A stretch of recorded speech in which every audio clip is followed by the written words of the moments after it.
요즘 우리나라 도청이나 시청이나 아니면 심지어 주민센터나 관공서에서 벌어지고 있는 3S 친절운동이라고 들어보셨나요?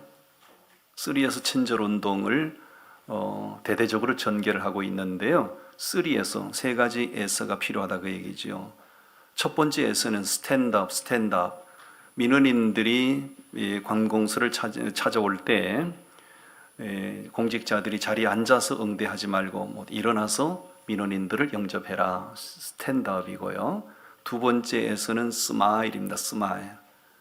굳은 얼굴로 굳은 표정으로 민원인들을 응대하지 말고 웃으면서 민원인들을 영접해라. 그런 얘기고요. 세 번째에서는 say yes입니다. say yes. 안 되는 일도 안 됩니다라고 말하지 말고 긍정적으로 대답을 해라. 사실은 이 3S 친절운동이 제일 먼저 시작했던 곳이 전라남도청입니다. 전남도청에서 이거를 시작했는데 반응이 너무 좋아서 이제 다른 광역 도시에서도 이제 벤치마킹을 하고 이렇게 전국의 이제 관공서에서 벌어지고 있는 거예요. 여러분, 친절을 하지 못한 공무원들, 불친절한 공무원들은 자리 보존이 안 됩니다. 친절한 공직자들이 민원인들로부터 환호를 받을 수 있는 겁니다. 지금은 모든 분야가, 모든 업계가 다 무한 경쟁 시대예요. 무한 경쟁 시대에서 살아남기 위해서는 친절이 경쟁력이다 그 얘기입니다. 아멘. 친절은 최고의 상품이 될 수 있고요. 친절은 최고의 경쟁력을 높일 수 있는 거예요. 신앙생활 중에는 많은 덕목이 필요해요. 겸손도 필요하고 덕목이 많이 필요한데 그 중에 아주 우리가 무시할 수 없는 덕목이 친절입니다. 도청이나 시청이나 주민센터에도 살아남기 위해서, 생존을 위해서 친절 운동을 벌이는 거 아니겠습니까? 그럼 최소한도 도청보다는 교회가 더 친절해야 되겠죠? 최소한도 구청보다는 하나님을 섬기는 사람들의 모인 공동체인 교회가 훨씬 더 친절해야 되지 않을까요? 아멘. 이 교회는 이제 옛날은 권위주의 시대에 목회자들이 권위적으로 막 그냥 이렇게 말씀으로 위협적인 설교를 해도 교인들이 아멘 그렇습니다 알겠습니다 이렇게 하지만 지금 이 시대는 그런 메시지를 가지고는 신뢰받지 못해요. 목사도 더 겸손해야 되고 더 친절해야 되고 교회 장로님들 특별히 중직자들은 더 겸손하게 더 친절하게 성도님들 한 분 한 분을 따뜻하게 영접할 때 그 교회는 경쟁력을 갖추게 될 것이고요. 그런 교회는 부흥하게 될 줄로 믿습니다. 오늘 제가 친절하면 행운이 따릅니다 하는 제목으로 말씀을 준비했는데 첫 번째 주제입니다. 따라하시죠. 친절하면 만남의 축복을 받습니다. 여러분, 세상을 살아가는 데 있어서 만남의 축복이 얼마나 귀한지 몰라요. 사람 잘못 만나면 될 사람도 안 되는 경우 많아요. 사람 잘 만나면 안 되는 일도 되는 수가 있어요. 친절하면 만남의 축복을 받습니다. 자, 오늘 본문 가운데 14절 말씀을 함께 좀 읽어보겠어요. 14절 말씀을 같이 읽어봅니다. 시작. 한 소녀에게 이러기를 청하건대 너는 물동이를 기울여 나로 마시게 하라 하리니 그의 대답이 마시라 내가 당신의 낙타에게도 마시게 하리라 하면 그는 주께서 주의 종 이삭을 위하여 정하신 자라. 이로 말미암아 주께서 내 주인에게 은혜 베푸심을 내가 알겠나이다. 아멘. 이 말씀의 배경은 이렇습니다. 족장이었던 아브라함이 100세에 태어난 아들이 이삭이지요. 이삭이가 나이가 40살이 됐어요. 나이가 40살이 됐는데 배우자를 만나지 못해서 결혼을 못하고 있으니 그때나 지금이나 부모 심정은 그렇습니다. 자식이 다 성장 장성했는데 짝을 만나지 못하고 결혼을 하지 못하면 부모 마음이 조급하잖아요. 아브라함의 마음도 그랬던 모양이에요. 아들이 40세가 됐는데 장가를 못 가고 있으니 너무 답답해서 그랬는지 자기 집안에 거느리고 있는 많은 종들 가운데서 가장 신임할 수 있는 늙은 종에게 부탁을 하는 거죠. 너는 메소포타미아에 가서 내 며느리감을 선택해서 오라는 거죠. 내 아들 이삭의 아내가 될 처자를 찾아오라는 거지요. 이 아브라함의 명을 받은 늙은 종이 난감합니다. 사람을 정해놓고 그 처자를 데려오라는 것도 아니고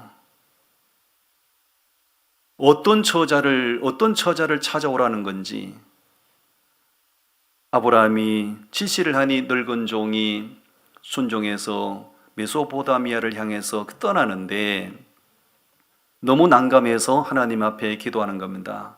여호와여, 내가 주인님의 명을 받들어 주인님의 며느리감을 선택하러 가는데 내가 이런 기준을 정해놓고 기도하겠습니다. 그게 기준이 바로 14절 말씀이에요. 한 소녀에게 내가 청하기를 물동이를 기울여 나로 마시게 하라. 내가 그 처녀에게 말을 할 때 그 처녀가 예 그렇게 하시지요, 내가 힘들여 기려온 물을 마시지요 하거나, 아니면 그것으로 그치지 않고 어르신께서 타고 온 낙타에게도 내가 물을 기르다가 마시게 하겠습니다 하는 처자가 있으면 그 처자는 하나님께서 정해준 처자로 내가 알겠습니다. 그리고 우물가에 있는데 처녀들이 물 길러 왔다가 물을 힘들 기려서 이렇게 물을 길러 오는 거죠. 우리 같은 이런 문화권 속에 사는, 우리 같은 이 문화권 속에 살면서 물 길러 오는 게 잘 이해가 되지 않겠죠. 그러나 수천 년 전에 중동 지방에서 물 길러 오는 것은 이건 생존이죠. 물이 너무 귀한 지역이고 먼 길을 가서 물이 귀한 곳이니까요, 물을 길러다 물동에 이런 물을 이겨 오는 거죠. 너무 수고해야 되는 거잖아요. 마침 처녀들이 쭉 이렇게 물을 길러 오는데 종이 자기가 정해놓은 기준을 따라 처녀에게 얘기하는 겁니다. 내가 목이 마르니 그 물을 좀 나로 하여금 마시게 하시지요. 옆 사람 보고 물어봅니다. 당신 같으면 어떻게 해서? 아니, 이 물이 어떤 물인 줄 알고, 내가 얼마나 힘들게 기려온 물인데 이 물을 집으로 가져가야 우리 식구들이 마시기도 하고 씻기도 하고 이 물을 어떻게 드리겠소? 당신 언제 봤다고요? 그렇게 할 수도 있잖아요. 그 처녀는 어떻게 했을까요? 17절 말씀으로 가서 보실까요? 17절부터 읽어봅니다. 시작. 종이 마주 달려가서 이르되 청하건대 네 물동이의 물을 내게 조금 마시게 하라. 그가 이르되 네 주여 마시소서 하며 급히 그 물동이를 손에 내려 마시게 하고 마시게 하기를 다하고 이르되 당신의 낙타를 위하여서도 물을 길어 그것들도 배불리 마시게 하리이다 하고. 와우, 이런 처녀가 있나? 아니, 얼마나 먼 길을 가서 얼마나 힘들어서 길어온 물인데 생면부지에 낯선 남자가 그 물 좀 나로 마시게 하시지요. 그랬더니 아유, 물 힘들게 길어왔지만 이 물 얼마나 목이 마르겠습니까? 이 물을 마시지요. 그 물을 늙은 종에게 마시게 하고 그것으로 끝이 아니라 그 늙은 종이 타고 왔던 낙타를 보더니 아이고, 사람이 목마르니 낙타도 얼마나 목마를까요? 내가 다시 물을 기르다가 낙타에게도 마시게 하리이다. 옆 사람 보고 얘기하면 여자는 이래야 됩니다.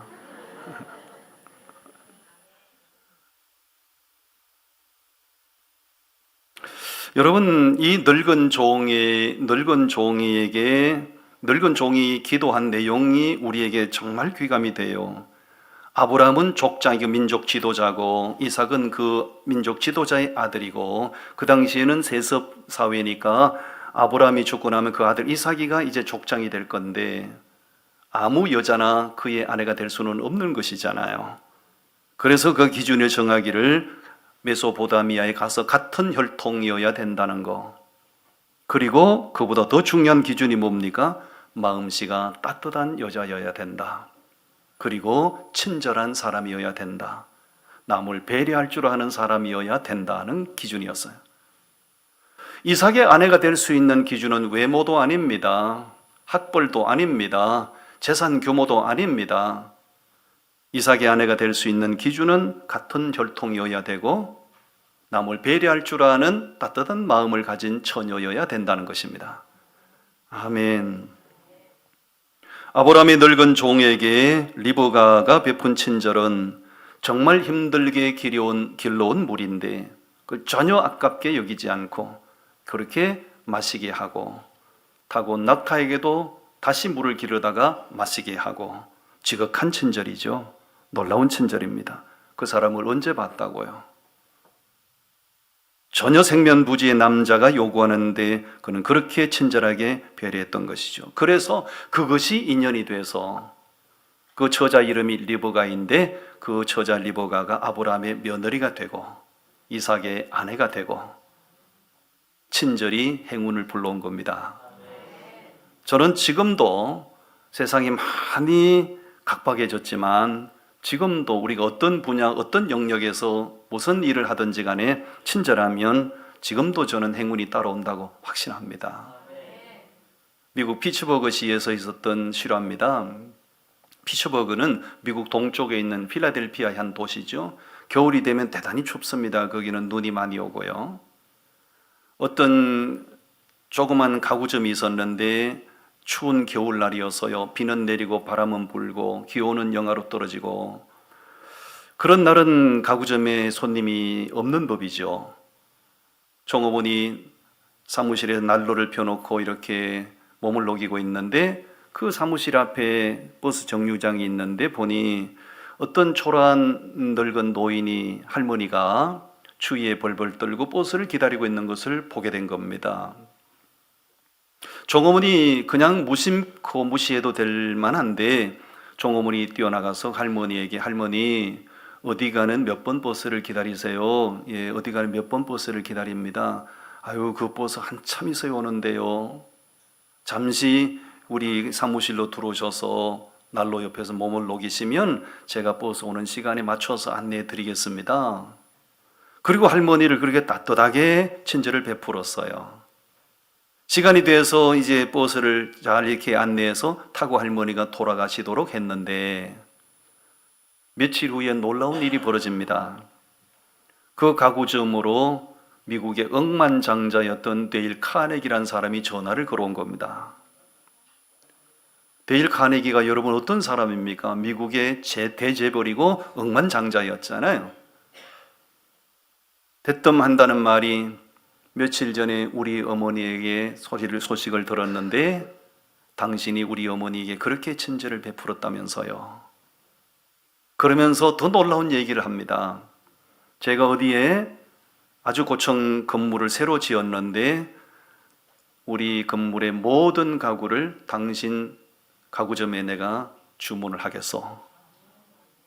아멘이 그렇게 인색할 이유가 어디 있습니까, 여러분? 놀라운 일이 벌어진 거죠.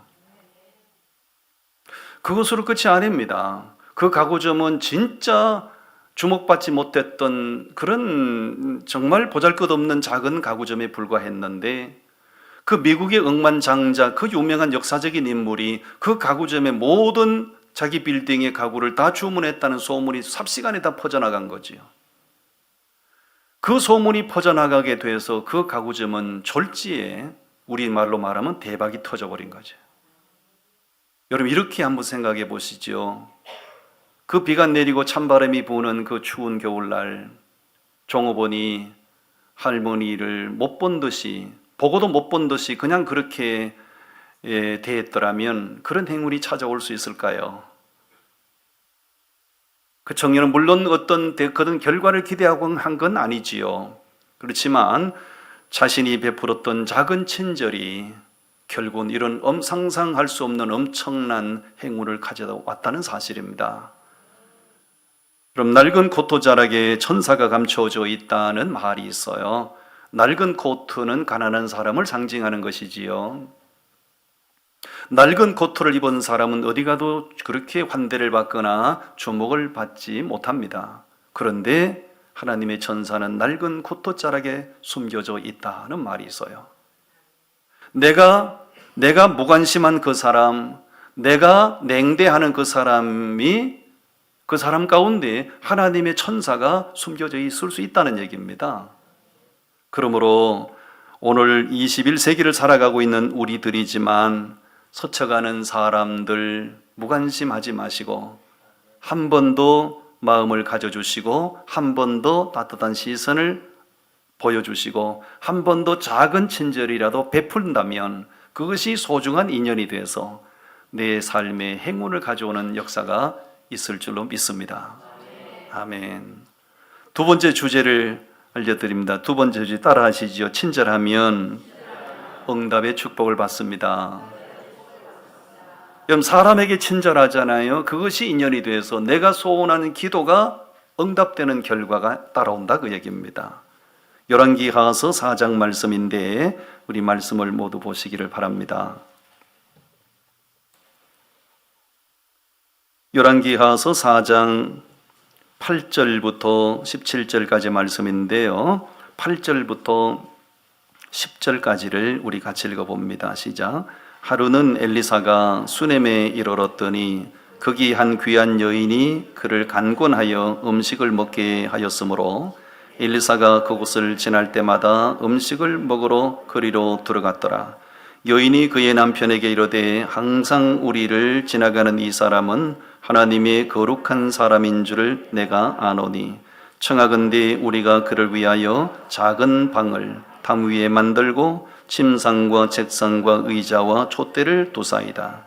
그가 우리에게 이르면 거기에 머물리이다 하였더라. 아멘.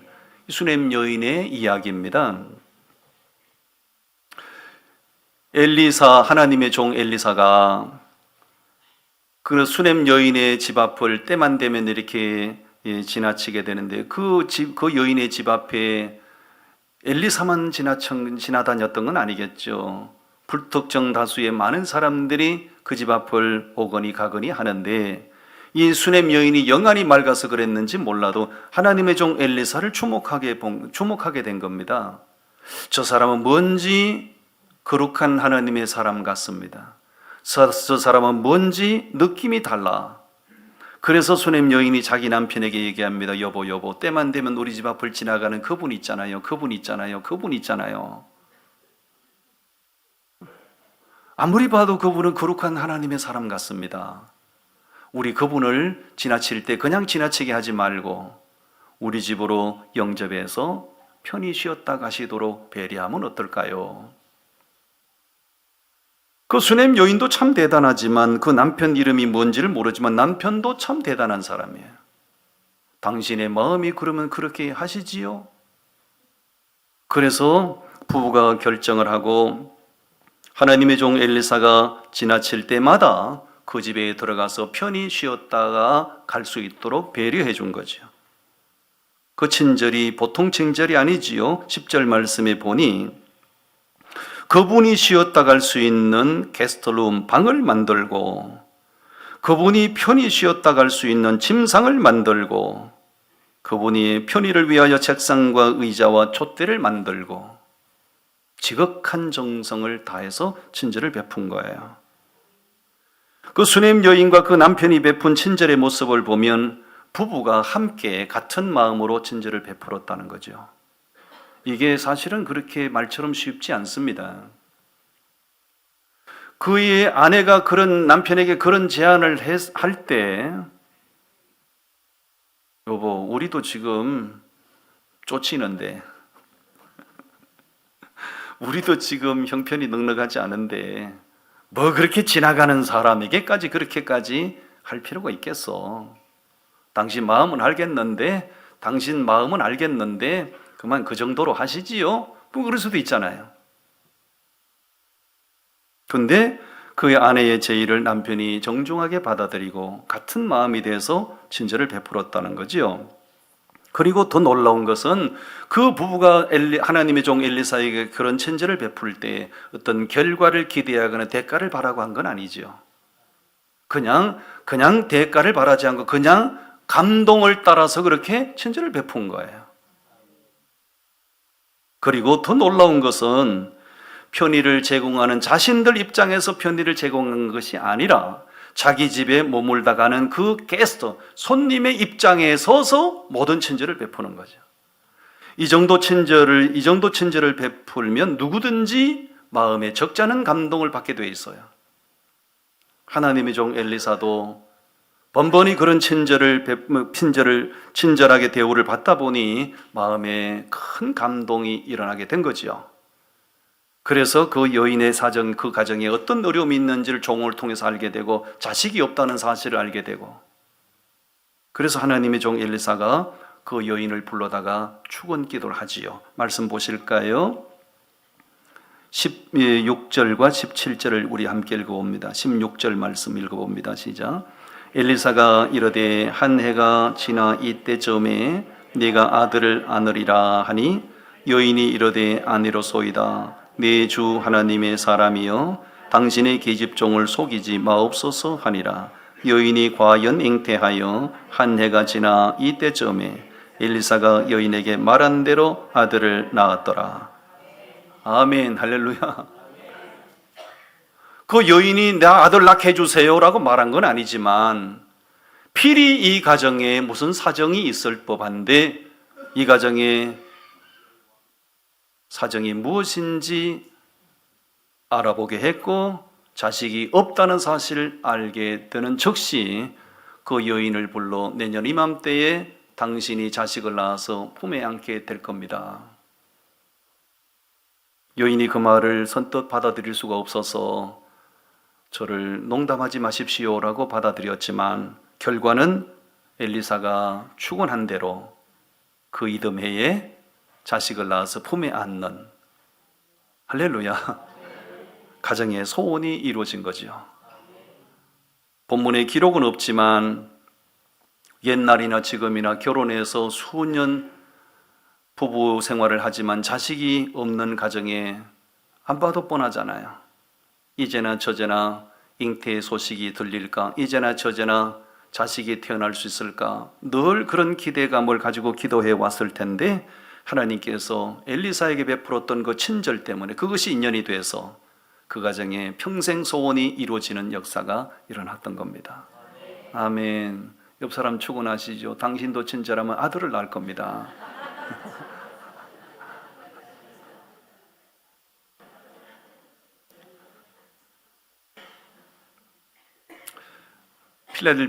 필라델피아에서 있었던 실화입니다.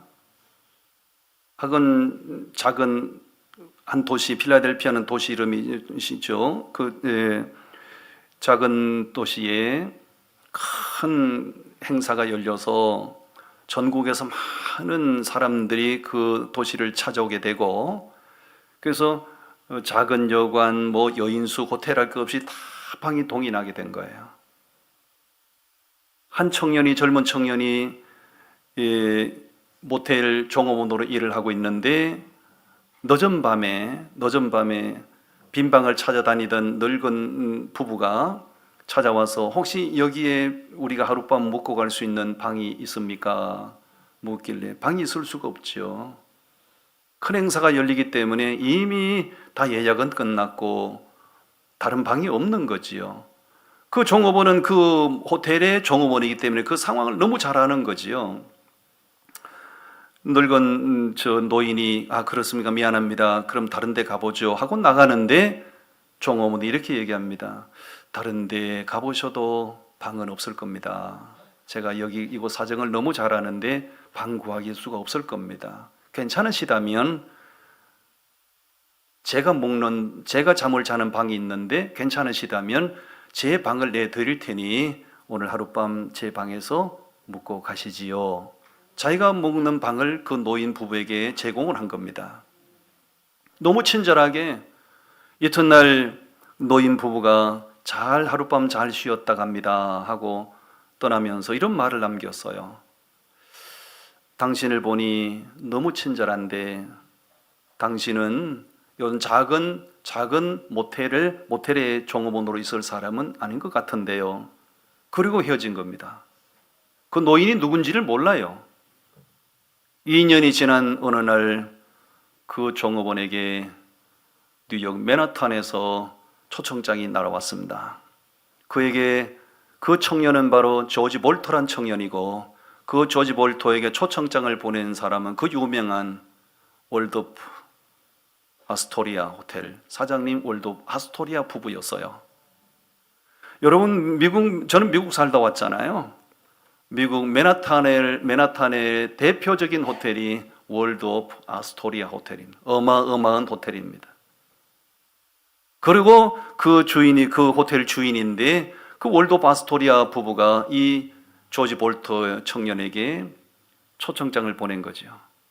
그 초청을 받고 그 호텔에 갔더니 키를 주면서 오늘부터 이 호텔은 당신이 맡아서 경영하면 됩니다. 할렐루야. 그 늦은 밤에 자기가 종업원으로 있는 그 작은 호텔에 늦은 밤에 찾아온 그 늙은 노인 부부를 그냥 사무적으로 대했더라면 그에게 그런 행운이 찾아오지 않았을 겁니다. 얼마든지 사무적으로 대할 수도 있었겠지만 자기 부모님 생각도 났겠죠? 자기가 할 수 있는 것, 자기 할 수 있는 범위 안에서 친절을 베풀었더니 그 친절이 인연이 돼서 그 세계적인 호텔에 월드 오브 아스토리아 호텔에 경영을 맡게 되는 이런 행운을 누리게 된 겁니다. 여러분, 한순간의 불친절이 소중한 인연을 끊어지게 할 수도 있고요, 몸에 밴 작은 친절이 소중한 인연이 되기도 합니다. 여러분, 절대 사람 관계에 소홀히 하지 마시고 자기 이익을 쫓아 사람 상대하지 마시고 내가 할 수 있는 한 정중하게 친절하게 그렇게 사람을 대한다면 그것이 좋은 인연이 돼서 우리가 소망하는 것들이 이루어지는, 기도하는 것들이 응답되는 그런 결과가 있을 줄로 믿습니다. 아멘. 마지막 세 번째를 소개합니다. 따라합니다. 친절하면 회복의 축복을 받습니다. 그렇습니다. 사도행전 28장에서 말씀을 봅니다. 사도행전 28장을 다 찾아보시기 바랍니다.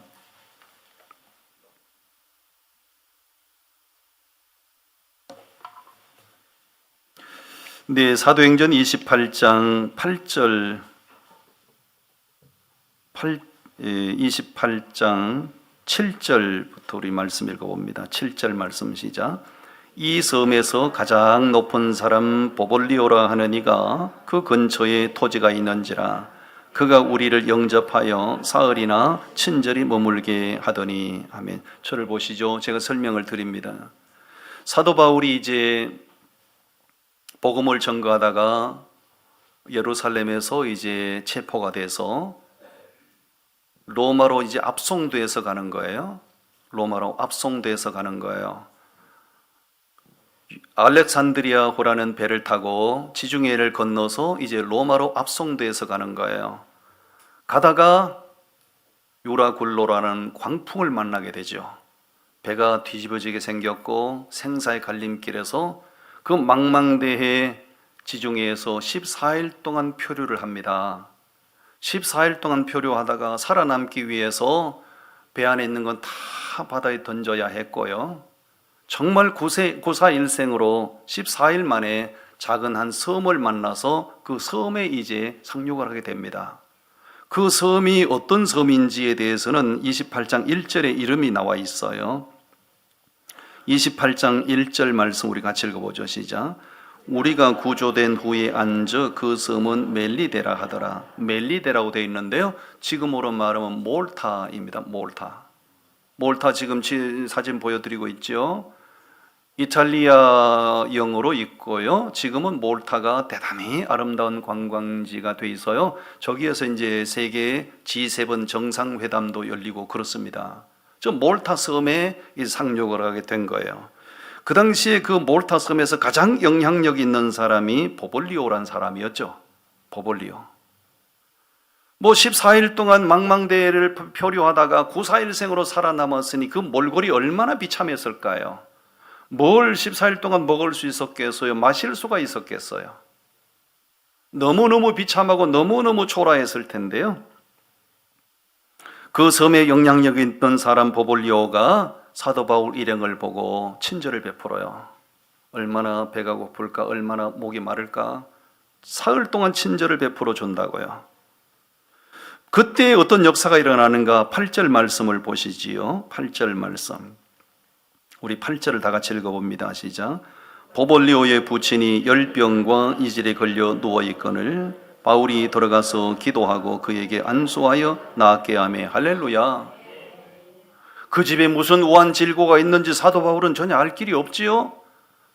사흘 만에 구사일생으로 살아나서 그 보볼리오라는 사람의 친절히 그렇게 대우를 받다 보니 그 집에 지금 우한 질고가 있다는 걸 알게 된 거 아닙니까? 그의 아버지가 열병과 이절에 걸려 누워 있는 거예요. 여기서 말씀하는 열병과 이절은 말라리아입니다. 말라리아. 그 당시에는 말라리아에 걸리면 다 죽는 거예요. 보볼리오의 아버지가 그 말라리아에 걸려서 사경을 헤매고 있는 걸 알게 된 거죠. 그때 사도 바울이 그 집에 들어가서 그의 아버지에게 안수 기도하니 아버지가 회복이 됐다는 거죠. 만약에 사도 바울이 그렇게 비참하게 그 섬에 당도했을 때 보볼리오가 문전박대를 했더라면, 천대시하고 냉대했더라면 이런 회복의 역사가 그 집에 일어날 수 있었을까요? 친절을 베풀었더니 이런 놀라운 회복의 역사가 그 가정에 임한 줄로 믿습니다. 친절하십시오. 제가 전에도 이런 얘기 한 적이 있는데요. 건축 자재상을 하는 분이 계셨거든요. 건축 자재상. 주로 이제 건축 자재 파이프를 판매하는 건축 자재상인데 경영이 늘 어려워서 늘 스트레스를 받고 경영에 시달리고 있던 어느 날 격리 업무를 보는 아가씨가 야간 근무를 하고 있었던 거예요. 어떤 술 취한 남자분이 전화를 한 거죠. 전화를 받아보니 남자가 술이 취했고 혀가 꼬부라지고 격리 아가씨가 선생님, 여기는 선생님이 찾으시는 데가 아닙니다. 그랬더니 전화를 끊었더니 잠시 후에 또 전화가 걸려온 거예요. 또 그 사람이 전화 건 거예요. 아유 선생님, 여기는 선생님이 찾으시는 데가 아니라고요. 전화번호를 확인하셔가지고 정확하게 전화를 하십시오. 그랬는데 한참 있다가 또 전화가 올려온 거예요. 정말 짜증나는 일이죠. 그렇지 않아도 경영이 어렵고 야간 근무를 하고 있는데 격리 아가씨가 너무너무 짜증이 나는 거죠. 선생님, 여기는 선생님이 찾으시는 데가 아니라고요. 그래서 가만히 있다가 아가씨가, 그런데 선생님, 아니라고 했는데도 이렇게 3번씩이나 전화를 거시는 걸 보니 이게 보통 인연이 아닌 것 같습니다. 여기는 건축용 자재 파이프를 판매하는 건재상인데 혹시 선생님이 나중에 이에 필요하시면 우리 가게에다가 주문을 해 주시기를 바랍니다. 친절하게, 너무 스트레스를 받고 너무 짜증날 만도 한데 아가씨가 친절하게 응대를 한 거죠. 그런데 몇 달 후에 어떤 사장님이 전화를 해서 사장 바꾸라고, 격리 아가씨 사장님을 바꿔줬더니 그분이 얘기하는 거예요. 자기는 중견건설회사의 사장인데 어느 날 전화했더니 당신 그 건재상의 자재상의 격리 아가씨가 너무 친절하더라. 이 보통 인연이 아닌데 혹시 나중에 필요하면 전화를 해달라고 그랬다. 그 말이 기억나서 전화를 했다고. 내 건축 현장에 당신이 가게에서 판매하는 그 자재가 필요한데 내가 당신 가게에다가 이걸 주문합니다. 몇 년치 파이프를 다 주문했다는 거죠. 오 하지 말고 아멘 하셔야 됩니다.